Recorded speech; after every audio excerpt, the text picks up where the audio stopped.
সেদিন রাতে আমি একাই বাড়ি ফিরছিলাম। অনেকদিন পর গ্রামে এসেছি, শহরের ব্যস্ততা থেকে একটু শান্তি নিতে, কিন্তু আমি জানতাম না সেই রাতটাই আমার জীবনের সবচেয়ে ভয়ঙ্কর অভিজ্ঞতা হয়ে থাকবে।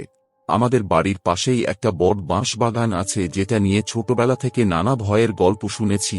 সবাই বলতো রাতের বেলা ওদিক দিয়ে না যেতে, কিন্তু আমি এসব বিশ্বাস করতাম না, মনে করতাম সবই বাড়িয়ে বলা।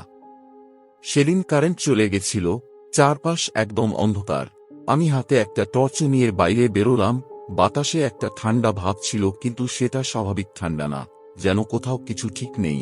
হাঁটতে হাঁটতে আমি বাঁশবাগানের সামনে এসে দাঁড়ালাম। হঠাৎ মনে হলো কেউ যেন আমার নাম ধরে ডাকছে, খুব আস্তে, খুব কাছে থেকে, এই শোন। আমি থেমে গেলাম, চারপাশে তাকালাম, কিন্তু কাউকে দেখতে পেলাম না। আমি নিজেকে বোঝালাম হয়তো ভুল শুনেছি। আবার হাঁটতে শুরু করলাম, কিন্তু এবার সেই ডাকটা আরও পরিষ্কার হলো, যেন ঠিক আমার কানের পাশ থেকে কেউ বলছে। আমার গা শিউরে উঠল। আমি টর্চটা জ্বালিয়ে বাঁশবাগানের ভেতরে আলো ফেললাম। আলো পড়তেই দূরে কিছু একটা নড়ে উঠল। আমি ভালো করে দেখার চেষ্টা করলাম, কিন্তু কিছুই পরিষ্কার নয়, শুধু বাঁশগুলো অদ্ভুতভাবে দুলছে, অথচ বাতাস নেই। শুকনো পাতার ওপর পায়ের শব্দ শোনা যাচ্ছিল, কিন্তু সেটা আমার নিজের পায়ের শব্দ নয়, যেন আরেকজন আমার সাথে হাঁটছে। আমি থেমে গেলাম, শব্দটাও থেমে গেল। আবার হাঁটলাম, শব্দটাও আবার শুরু হলো। এবার আমার বুকের ভেতর ধড়ফড় শুরু হয়ে গেল। আমি একটু জোরে বললাম, কে আছে? কোনো উত্তর নেই, শুধু দূরে বাঁশপাতার খস শব্দ, আর সেই ফিসিস করা আওয়াজ, এদিকে আয়। আমার গলা শুকিয়ে গেল। আমি বুঝতে পারছিলাম কিছু একটা ঠিক নেই, তবুও যেন একটা অদ্ভুত টান আমাকে ভেতরের দিকে টেনে নিয়ে যাচ্ছিল। আমি ধীরে ধীরে আরও ভেতরে গেলাম। টর্চের আলো সামনে ফেলতেই দেখলাম মাটিতে আমার ছায়া পড়েছে, কিন্তু তার পাশে আরেকটা ছায়া। আমি থমকে দাঁড়ালাম। আমি একা, তাহলে ওই দ্বিতীয় ছায়াটা কার? আমি ধীরে ধীরে মাথা ঘুরিয়ে পেছনে তাকালাম, কেউ নেই। আবার সামনে তাকালাম, দুটো ছায়াই আছে, একটা আমার, আরেকটা আমার ঠিক পাশে দাঁড়িয়ে। আমি হাত নাড়লাম, আমার ছায়া নড়ল, কিন্তু অন্যটা 1 সেকেন্ড পরে নড়ল। আমার শরীর ঠান্ডা হয়ে গেল। আমি এক পা পিছিয়ে গেলাম, আর তখনই আমার কানের কাছে ঠান্ডা একটা নিঃশ্বাস লাগল। একটা কণ্ঠ খুব আস্তে বলল, আমি তো আছি। আমি আর 1 সেকেন্ডও দাঁড়াইনি, পেছন ফিরে দৌড়াতে শুরু করলাম। বাঁশের ডাল গায়ে লাগছিল, কাঁটা লাগছিল, কিন্তু আমি থামিনি। দৌড়াতে দৌড়াতে হঠাৎ মনে হলো আমার সামনে আবার সেই একই জায়গা।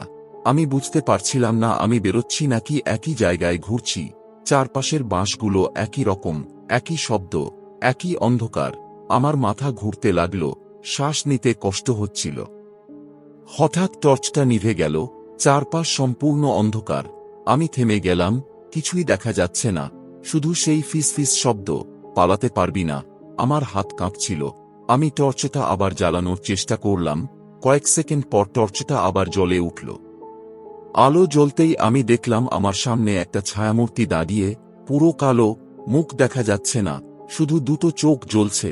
আমি চিৎকার করে উঠলাম আর পেছনে সরে গেলাম, কিন্তু পেছনে তাকিয়ে দেখি আরেকটা, তারপর আরেকটা, চারপাশে যেন অদৃশ্য কেউ দাঁড়িয়ে আছে। তারা ধীরে ধীরে আমার দিকে এগিয়ে আসছিল। আমি আর কিছু না ভেবে আবার দৌড় দিলাম। এবার সত্যি সত্যি আমি দৌড়ে বাঁশ বাগান থেকে বেরিয়ে এলাম। রাস্তার আলোতে এসে পড়তেই মনে হলো বুকের ভেতরটা একটু হালকা হলো। আমি আর পেছনে তাকাইনি। বাড়িতে ঢুকে দরজা বন্ধ করে অনেকক্ষণ বসে রইলাম, শরীর কাঁপছিল। মাথায় একটাই কথা, আমি কি সত্যি এসব দেখলাম, নাকি সবই আমার ভয়?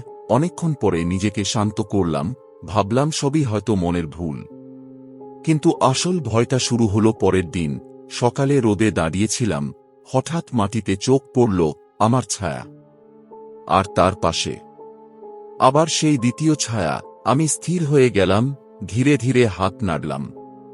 আমার ছায়া নড়ল, কিন্তু অন্যটা একটু দেরি করে নড়ল। আমি পিছিয়ে গেলাম, কিন্তু ছায়াটা ঠিক আমার পাশেই রয়ে গেল।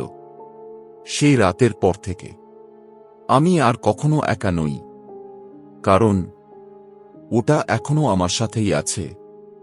তোমার যদি গল্পটা ভালো লেগে থাকে তাহলে অবশ্যই আমার চ্যানেলকে সাবস্ক্রাইব করে ভিডিওটাকে লাইক করে আমার পাশে থেকেও। দেখা হচ্ছে নেক্সট ভিডিওতে। সূত্র থেকেও ভালো থেকো।